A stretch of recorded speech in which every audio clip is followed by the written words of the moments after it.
People pay good money to see this movie. When they go out to a theater, they want cold sodas, hot popcorn, and no monsters in the projection booth. Everyone pretend podcasting isn't boring. Turn it off. Turn it off.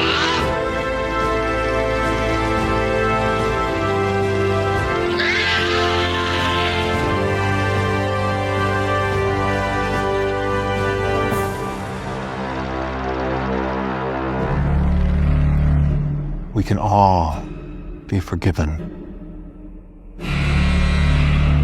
for the monstrous things this bedeviled world has made us do. We can all be forgiven.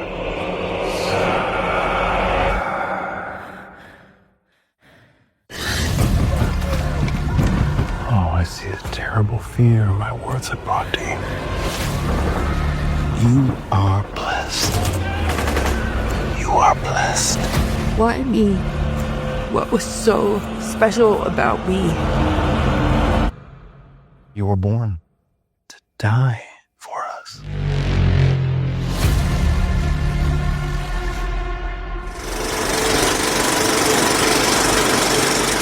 Hey folks, welcome to a special episode of The Projection Booth. I'm your host, Mike White. On this episode, I'm talking with Rob Cousineau and Chris Rosik. They are the co-directors of the 2025 film So Fades the Light. It is out there now, available for streaming for purchase. I highly recommend it. Had a great time talking with Rob and Chris, doing a great job with this film and all the other stuff of theirs that I've seen. Hope you enjoy this interview, and definitely check out So Fades the Light. Rob and Chris, I am super excited to have you aboard tonight talking about So Fades the Light. I know you guys not from this movie, but from before, and I'm so curious, how do you know each other? Like, how did you two become friends? I met Chris at a failed Comedy Central pilot that I was hired to rent a camera to, and Chris, I think, was also renting a camera to it, like after hours, after a job that he was at the time, and they asked us to operate, and I had literally no idea how to use this camera. I just saved up enough money as a bartender to like buy this camera. And Chris was like the person who was nice enough to explain to me how to use it. That's how I remember it pretty much. Right after that, we have a mutual friend who was at the bar Rob was working at, and he got Rob in at a small agency we were working at. So Rob was producing small shoots that I was shooting and directing with the owners of that company. And then how long have you guys been working together? When was this? Oh, God, this is like 14 years now, I think. Yeah, we've been doing the co-directing for 14 years. We've been working together for 15 years because I actually met Rob like 3 weeks before my wedding. And so that's coming on 15 years. So I can always remember 15 years of Rob as well. Do you feel like you're as married to Rob as you are to your wife? 50% of the time. What's that working relationship like? Like, how do you guys divvy up the work, or how do you work in tandem? So I do a lot of the writing and producing. Chris is the big ideas guy. He'll like throw a few ideas at me, then I'll make it into a script. And then he'll go, okay, what if it's this? And then I'll play with it, you know? But when we direct, Chris is far more visual than I am. I don't think about visuals at all. I'm very spoiled by working with Chris at this point. Like, I basically focus on talent, performance, talking to those folks. And, you know, we work very differently. We haven't been like on a set big enough to have like an AD and like another producer. So like, I'll be like coordinating the crew, getting everything set. So I'll kind of be like ADing while I work with talent. And then Chris will be like working with DP or shooting it himself, depending on the project.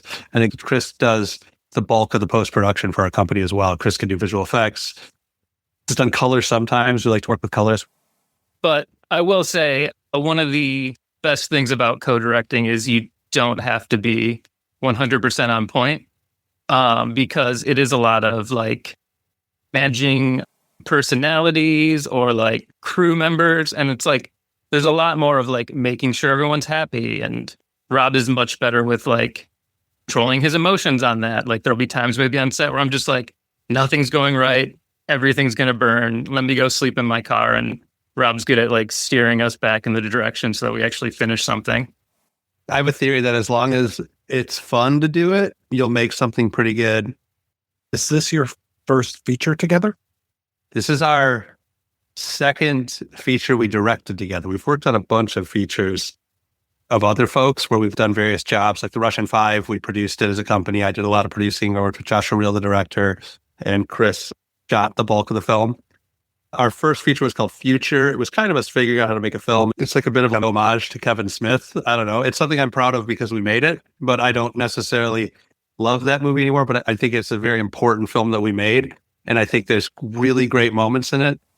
I'm kind of more harsh on it because I've gotten so much better at writing since we wrote it. And I think most of that film come from my writing. So I'm a little bit more negative on it.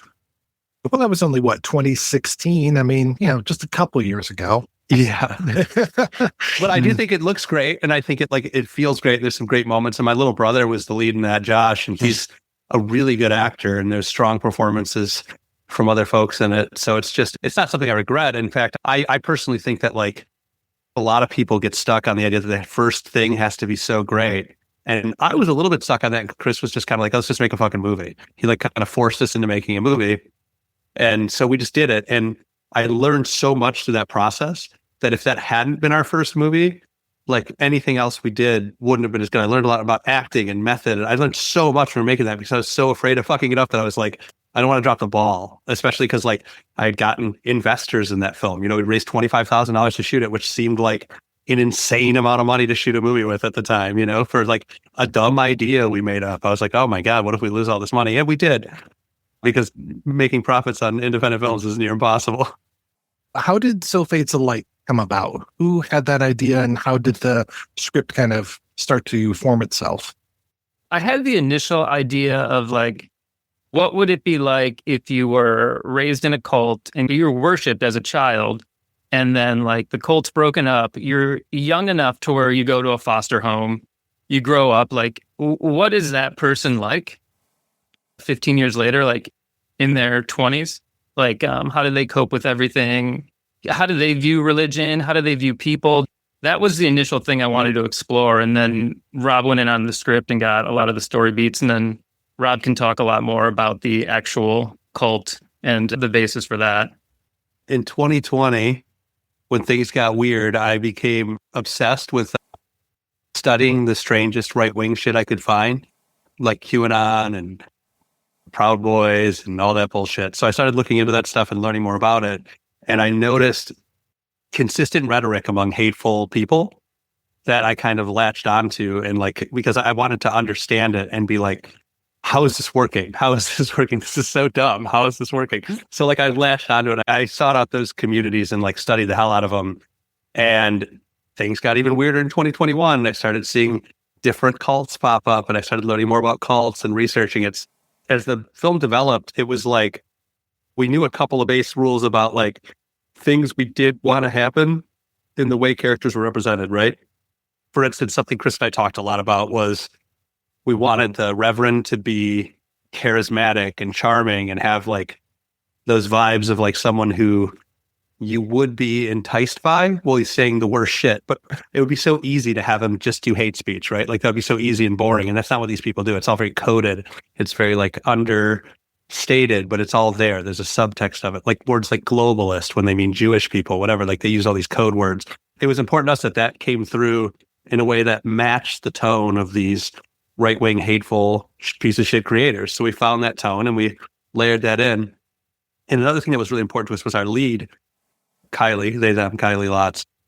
We wanted to find a lead that played someone who had a history of trauma, but didn't play it in a way that it sucks. Whenever I see films where the main characters had a history of trauma, it sucks. They're slumped over. I don't want to be around that fucking person. I had a real fucked up childhood. I'm super fun to talk to. Can we find more people like that are funny and fun?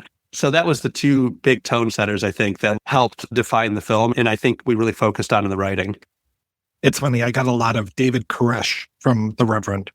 100%. I think honest to God, Duke just brought a lot of that because he's a really charming, sweet guy in real life. So I think he was able to take the best parts of his personality and use that to highlight the worst parts of Reverend.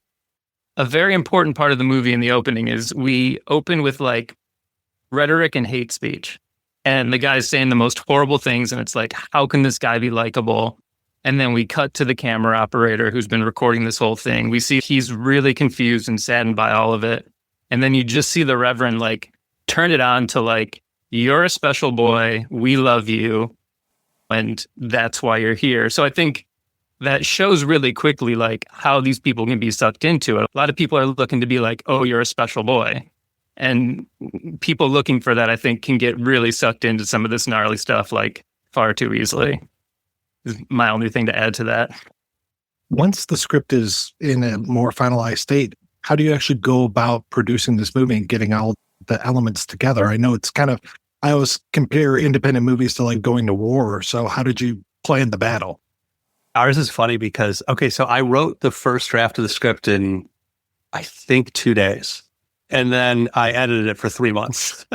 We're taking notes from different people, smarter people than me that put their 2 cents in. And we kept like playing with the idea of making the film, but not really committing to it. And then finally we got to the point where we like set a date. We were just like, all right, let's go. So we got a bunch of our friends together that worked in commercials. John Beaver shot the movies, great DP. We worked all the time in commercials. You know, Scotia Lighting was a company that we worked with. They gave us a couple of the guys. They came out. You know, our friend Don Walker, he owns Vision Bridge Media. He lent us like some camera equipment, like basically like all of these friends that we've had in commercials that we've like given commercial work with, become friendly with. They kind of just like gave us their time. Our whole crew for this film was right around 10 people for most of it. And our whole budget for the film was about $62,000. So we were able to do that because of all the other work we do and all the goodwill that we built up. So essentially, about a week before we were supposed to shoot, Chris and I started like, it was even maybe less than a week, it might have been like 4 days we were supposed to start shooting. Our production designer, Angie, like pitched in, started making stuff. We started scouting. She got COVID. So our friend Doug tagged in and helped her out on set. And then she came back later and helped us bring the thing home. But she did a lot of the legwork and Doug was great on set. And then Chris also got COVID 8 days before we were supposed to shoot. No, it was 3 weeks. So it's interesting because, yeah, I remember we had a production meeting and I went and skated before work. And then I was about to come into work and I was the first one there. And before I went to the door, I just had like a weird panic. I was like, oh, I think I'm sick. And so like before going around anyone else, like I went home, took a test. My wife knows I'm a little bit of a hypochondriac. So she was like blowing it off. Like it'll be fine. You just go to work. And then like, she took the test and like 2 minutes later, she's like, yeah, go get another test. Like it's positive. So, which is a crazy thing to be in isolation 3 weeks before your movie with nothing but like time and a shot list and a shot designing program and the script just like became a little bit of an insane person once I was able to talk to people again. And in those 4 days, it was a lot of like all these ideas. So it was probably a little bit annoying to people as well. Yeah, he was like Charlie on It's Always Sunny with like the fucking pinboard and the strings locked away in a room without his sense of taste. So Chris got that done and then we popped out. We just started shooting, I think, like what, a week after you were out of quarantine? Not even? Yeah. But yeah, it was pretty wild. And we just kind of got it together. Like it was a bunch of weird shit that just kind of worked out. Like my friend Scott, he plays the biker singer in the movie, the big guy who's singing at the beginning of the movie with the great voice. He just went to this weird like church camp when he was younger. So we had a compound that existed that looked like that. Like we didn't have to do much to it. You know, the cast was all our friends. We'd been casting it on and off for a little while before, about 2 months before we started looking for people, right? We just already had all the pieces around us. Like Tony, the skater, was our friend Lou that would hang out there. Great. And then Kiley, I met through the music scene and through friends of my wife. So, and they're great. And Kiley introduced us to Anika. Anika was a singer of a punk band that Chris really liked, and I really loved her folky stuff, and she's great. It all kind of worked out, and Duke was a guy we knew from advertising, and he's great. It just kind of worked, and then everybody kind of pitched in to fill in the blanks. Like I said, our whole crew was like 10 people, and it was a very ambitious film. When I say that, plus the scale and the budget, it was like we just got lucky. My friend Tom Boy Cities, who's like the best location guy I've ever worked with, he just helped us find substitute locations.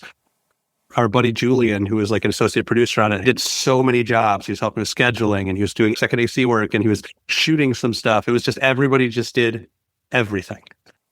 Kiley is amazing. And I'm so glad that you found them because the performance they give is just phenomenal. And like I always say, when it comes to independent film, it lives and dies by those performances because you can have the best looking thing in the world, but if your lead actor or actress is clunky, and Kiley is the opposite of clunky. In fact, I think straight down the line, there are so many good performances.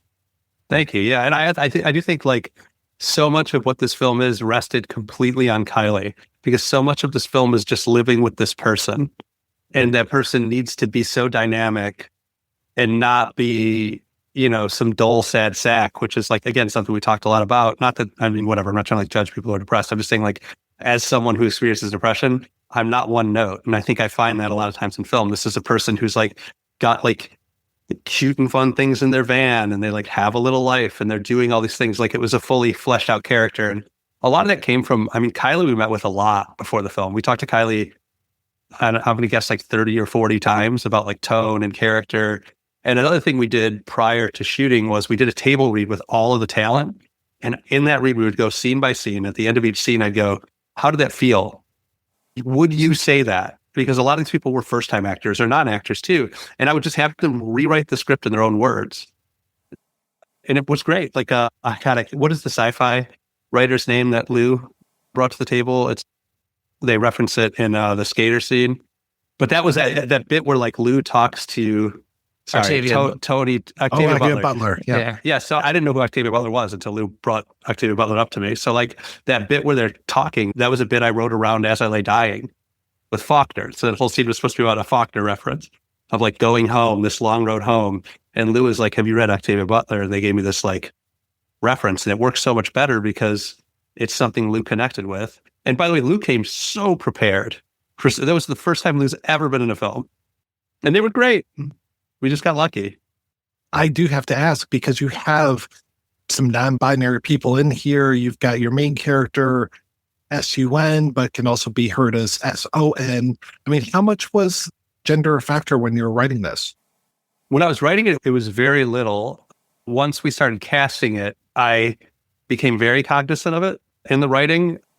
The funny thing about Sun is I based a lot of the cult off of an actual existing cult, which I don't know if I can say it just in case they're litigious, but like the names came from real people in that cult. So that was where it was like the Reverend had a name and the lawyer was like, absolutely not, don't do that. So that went away. But yeah, no, I became very cognizant of it in the process. Like casting Lou made that scene, even Kiley was talking about how that scene felt like a little bit of like a crush then. And it was this fun new element. And I hadn't thought of any of that stuff until I'd watched the actors interact. Then I became very cognizant of it.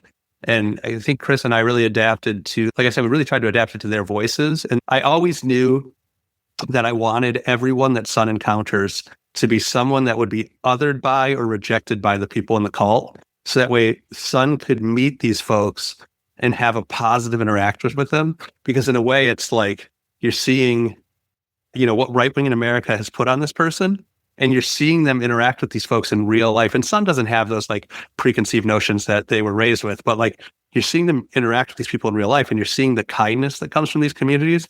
And even though a lot of these folks, like the couple at the campfire, have been rejected by or like damaged by these communities, they don't shy away from meeting new people. And in fact, Anika's like, I'm done apologizing for the way I've been treated. I'm not going to apologize for that. I'm my own person. We found our own world outside of the world they rejected the world. They didn't get rejected by it. And that was like kind of seeing Sun being welcomed by those people. It meant a lot to me. And I think it meant a lot to the actors. Tell me a little bit more about the shoot. Other than Chris getting COVID, any major stumbling blocks otherwise? There's a van in the movie that didn't run 80% of the time, which is actually funny because we bought a VW bus a month before that, the day before the shoot stopped running. So we actually happened to find the van from our friend Jeff, who was just his secondary car. So yeah, having like a road trip movie that the van kept breaking down was a bit of a hassle. It broke down, since you're from Michigan, like in Frankenmuth when we were trying to go to Bay City. So it broke down about an hour and a half away from us, in maybe like 40 minutes away from where we were trying to get. Other than that, though, the production wasn't really like fraught with a lot of problems. It was exhausting, right? Because I was doing like the next day's schedule and the call sheets with Julian and Naya, who were both in the movie. They were both helping as well as like coordinating and stuff. But, it wasn't, it was exhausting, but like it wasn't a miserable experience by any means. Like a lot of times I think it can be, and I think a lot of indie films get into that trap of like, oh, this is so hard. But like, it was fucking fun, like we're making a movie and we were doing something cool. I mean, there was some challenges as far as like, I had to drive to Atlanta to get the fake guns because they wouldn't ship them. So like I literally drove to a prop house in Atlanta, like I think 2 days before we shot, and got the guns and brought them back. I had to drive them back afterwards, but me and my wife turned it into like a little mini vacation. We hung out in Atlanta for a day. It was fun. But, you know, and none of the guns on set were like ever real guns, by the way. So like we did safety meetings, but we didn't really need, they were like rubber or plastic or corked. So like there was never an opportunity for them to be dangerous. But we still had to treat them like they were because we didn't want to be disrespectful of like shit that happened with rust and stuff like that. So like we still had to take them very seriously. And that was, I guess, a struggle for me because doing anything serious is a bit of a toughie for me. But we just got really lucky. We had great locations. You know, we used Yum Yum Donuts. I don't know if you've ever been there downriver. That's downriver, right, Chris? And the owner like met me once and just handed me the keys. He's like, yeah, just lock it up when you're done. You can stay overnight. I'm like, cool. And then, you know, we had the compound, which is great. You know, we shot Autumn's houses. I'm looking at it right now from my window. It's my in-laws' house. They're my neighbors now. I've moved into the house next door since we shot the film. It was a lot of this leveraging relationships we had. And, you know, Ray Rivard, who was our Steadicam op, he came out for like next to nothing and fucking just would hang out all day. Like he'd wrap his Steadicam shit and he'd then be like, what else can I do? And he'd like set his rig down. And this guy does this for like huge budget commercials. And he was just like on board. People just like really committed, like Gianluca committed and Jake, our G&E guys. Everybody was like a huge part of the team, and it was a great experience. When did you actually shoot this, and how long was the shoot? It was probably about 3 years ago was the initial shoot. We shot it actually in 3 parts. We shot a big chunk of the movie with like full cast and crew. And we knew there was just like smaller parts that we could get, like just Rob and I and like Julian, who was producing with us, and then Doug, our props person, and an audio person. We also shot very like weird hours just because everyone was doing favors. There was like a diner scene in the movie and we shot for 4 hours and then, you know, we wrapped, and Rob and I worked on getting the next day's shoot ready, and like we didn't really go over 10 hours. So I think there was only one day we even hit 10 hours. Yeah, so it was probably like a 3-week shoot, and then just like pickup days where Rob and I would go and shoot out the car window to get scenery, or flew Kiley into town and shot like van breakdown scene and like just little flavor stuff like them going to the laundromat and small stuff like that. I think we shot the last day on my 40th birthday. But we did. So, which also is good because we would see stuff in the edit where we were missing it. So our ability to like have a cut and then show it to people, and people would be like, oh, this goes by too fast, or I feel like, you know, like ace it out like this. And then we had the ability to just like grab gear and go and shoot that stuff, cut it in, show it to more people again. And they would say like, oh, so it was actually very helpful that we could work as a very small crew after having like big crew, because I think having our bigger crew really gave like a high quality look to the movie. And then we were able to like sneak in some smaller stuff, and it kind of like seats in there, being helped by the larger stuff we did. And it probably helps that you're the editor as well. Yeah, the editor. And also in working with commercial, you do learn how to check your ego at the door, because no matter if Rob and I are directing and editing the commercial, it's always for the client. In the end, we don't get offended if someone comes back and this part's way too slow, or this part makes no sense. Instead of, oh, they're stupid, they don't know what they're talking about, why would they say that? And then kind of readjusting and then like sending it out to another person to see what they say, and then back to that person, yay or nay. Yeah, we had a lot of awesome people give us notes on the edit too, like Jen Wexler, who's like a director we look up to. She gave us some great notes, and Joe Swanberg actually watched it and gave us some great notes. And we were very lucky just by reaching out to some folks that we've, you know, had like interactions with they were like invested enough to watch the film and tell us their thoughts. And we definitely, I mean, Joe gave us one of the best edits in the movie, which is the gag where Son's drinking the juice and then you cut to them seeing the stain on their shirt. That was a Joe Swanberg note. Like we had a whole sequence where they just spilled it, and Joe was like, well, that's the obvious cut. And we're like, it's so good. It is the best cut. Also, yeah, if you have someone like Joe Swanberg telling you that like you just need to pick up the edit at the back half, you're like, oh man, this guy makes the kind of slow movies that we really, really like. So if he's saying pick it up, like, you got to take that note. Not to nerd out, but what did you cut on, Chris? We did Premiere, and Rob actually did the initial cut. I was actually kind of really burnt out at that point, and so Rob did the first assembly, and then I laid everything out in a row. it was there, and it was very helpful. But so we used Premiere Pro, and I guess the nerdiest thing to say about it is Premiere has a feature that a lot of people don't talk about called production, and so it works in a way where it's more like how an Avid project would be, where it just really simplifies and organizes the project so that you're not opening up like 100 sequences every time you open up a project. You're opening up one sequence and then it's all referencing back to a master project. So that's my nerdy thing is Premiere. And then like, I love the productions for narrative. Tell me a little bit more about the post-process, especially around the music. Tell me more about how the soundtrack came together. So I wrote in the movie, or in the script, I was listening to Algae Bloom, which is the band with the song that plays in the van, and then again at the end.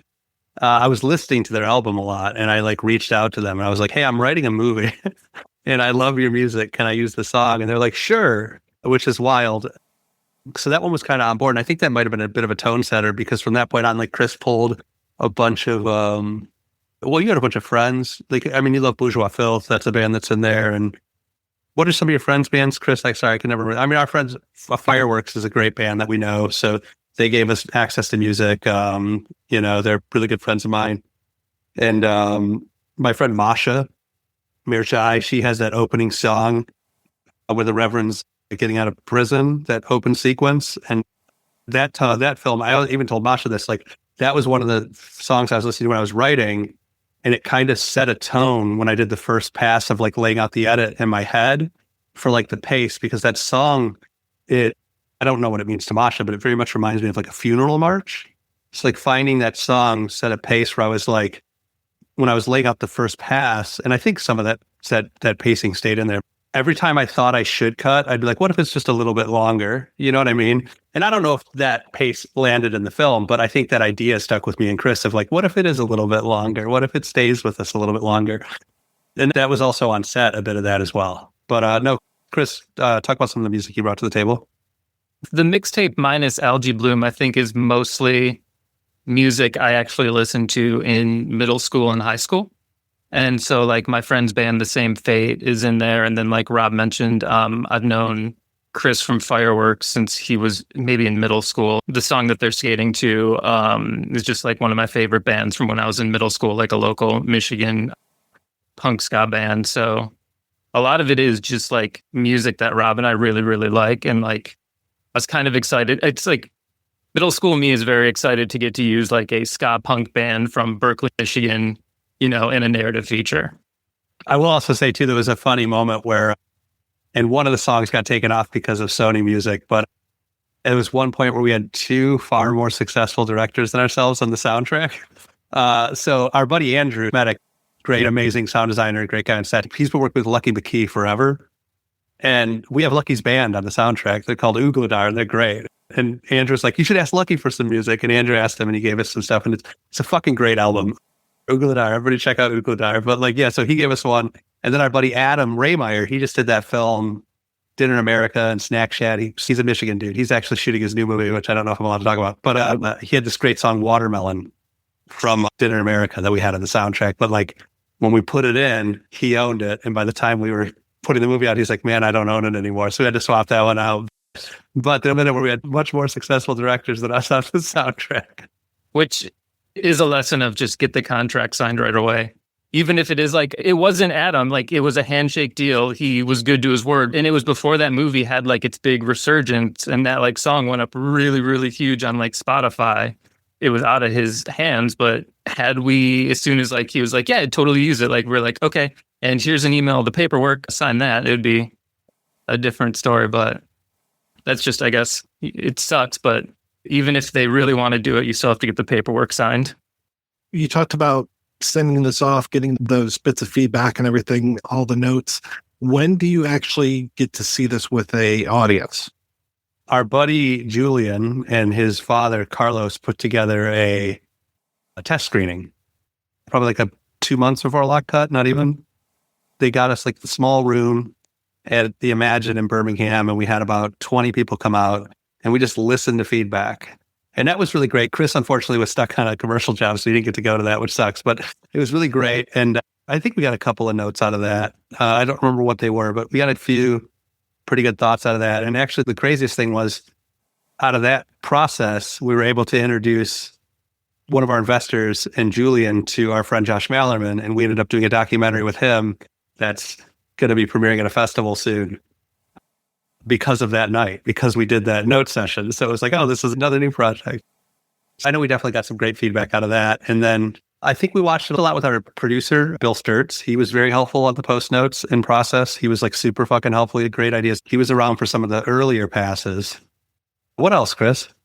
Well, then we premiered at the Charlotte Film Festival, which is like a really great film festival. And it's in a recently updated art house theater. So, I mean, like projection and seating and sound was like actually one of the best places. I think it sounded amazing and it looked amazing, and it actually hasn't looked or sounded as good since then.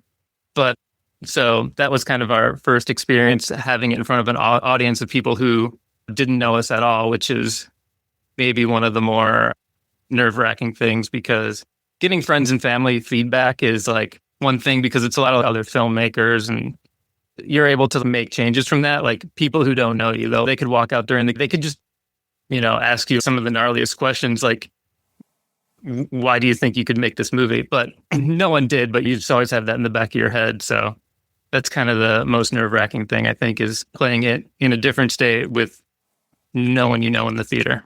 In Charlotte, also, there was one dude in the audience who asked us a question that was something we really wanted to come across in a very subtle performance. And he was like, is this what you were doing with that? And I was like, yes, it felt so good that he got that. I was like, we did a thing that's really fucking hard to do, and someone got it. Because like a lot of times I think when you talk with filmmakers about intent, that they can see it and not the audience can. So I was really proud to like get past that hurdle and have somebody like recognize a very intense like moment and of intent and be like, yeah, that's awesome.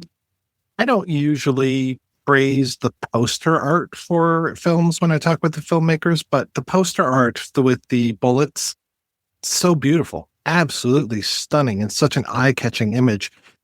I was in a filmmaker group on Facebook for one of the festivals that a short of ours had played back, and someone else just posted the question like, hey, I need art, any recommendations? And so I kind of followed that thread and found his website, and he actually did the Dinner in America artwork, and full circle. He did 24 exposures, the Joe Swanberg posters. So just like two things that I really liked. And then we sent him the movie. He really dug it and like pitched us so many ideas, and it was hard to narrow down, but we came down to that one, and it was, I don't know, he was ridiculously fast, had so many different ideas.